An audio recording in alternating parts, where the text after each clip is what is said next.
I want to welcome you back to First Christian Church, our Sunday school lesson today. This will be our second lesson in the year 2021. As we continue our studies in Genesis, we got our faithful mascot here, Clementine, who's going to help us through today's story. We're up to Genesis chapter 33, and just to kind of recap for you what has happened up to this point. Last week, we saw Jacob was returning to his homeland for the first time since leaving it. Remember, he had stolen his brother's blessing, his brother Esau, and he had fled to live with his uncle Laban, married two of his daughters, Leah and Rachel, and ended up having 11 sons and a daughter. And he decided to go back home, and then he was very scared as to how Esau was going to react to him coming home. And remember, we saw this really interesting story with him wrestling with what I believe to be an angel, but yet the angel was not able to outright win, and they worked it out, and such that Jacob's name was changed to Israel. We've noticed, two times now when there was a significant event that a person's name was changed. Remember, Abraham's name used to be Abram. And when God blessed him and made a covenant with him, he changed his name from Abram to Abraham. And now we have another covenant with Jacob here, and telling him that his ancestors are going to be as numerous as the stars, just like Abraham. His name is being changed from Jacob to Israel. And now we come up to the point of the reunion between Jacob and Esau. And so let me read you just the first 3 verses of chapter 33. Now Jacob looked up and saw that Esau was coming, and 400 men with him. Ooh, that's not good. So Jacob divided the children among Leah and Rachel and the 2 maids, and he put the maids with their children in front of them, then Leah with her children, and Rachel and Joseph, the last of all. And he himself went ahead of them, bowing himself to the ground 7 times until he came near his brother.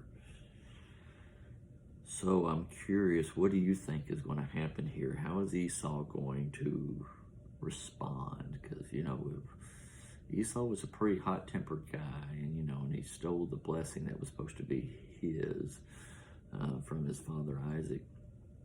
Jacob did, and it's been about 20 years now, and you think Esau's gotten over it? Well, let's read and see. Verse 4, but Esau ran to meet him.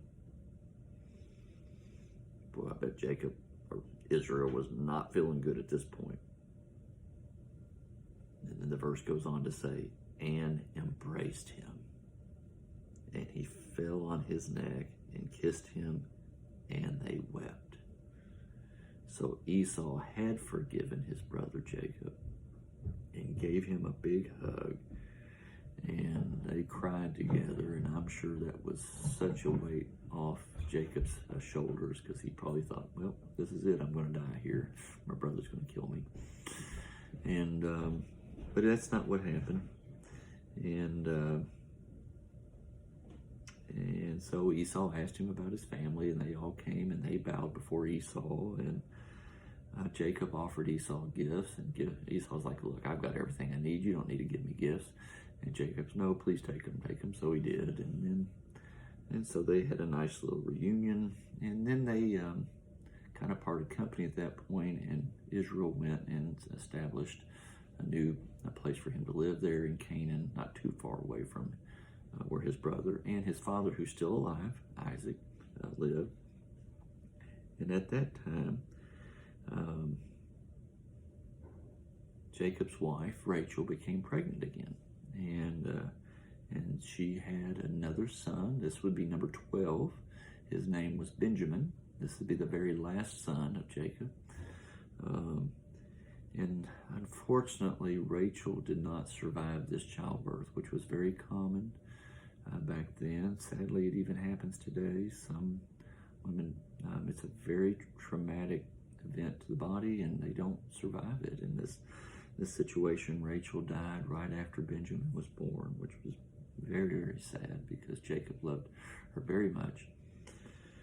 And so she was buried in a place very near Bethlehem. And I'm going to see there that we know where that place is today, Rachel's tomb, and hopefully I can get an image up during this video to show you where that tomb is. If not, you can Google it and see it. It's very well known. And so after Rachel's death, Jacob and Leah and family continued on. And then Isaac, of course, Isaac's very old now, and Jacob went to see him in his last moments, and Isaac also passed away at the age of 180, the Bible tells us. And Esau and Jacob buried him. It is believed he is buried in the caves of the patriarch in Hebron, where Abraham was buried, and we showed you that picture last time, and I'll try to get it back up for you this time as well. We believe we know where that is. That is tradition, is that both Abraham, Sarah, and Isaac are all buried in that cave, as well as some others that we'll learn about later. Then the Bible goes on to tell us that the descendants, the children of Esau, which end up forming the kingdom of Edom, E-D-O-M, which would be very important going forward with some of the lessons we'll learn. And I'll show you a map of where Edom is. It's in the southern part of Israel, a big area.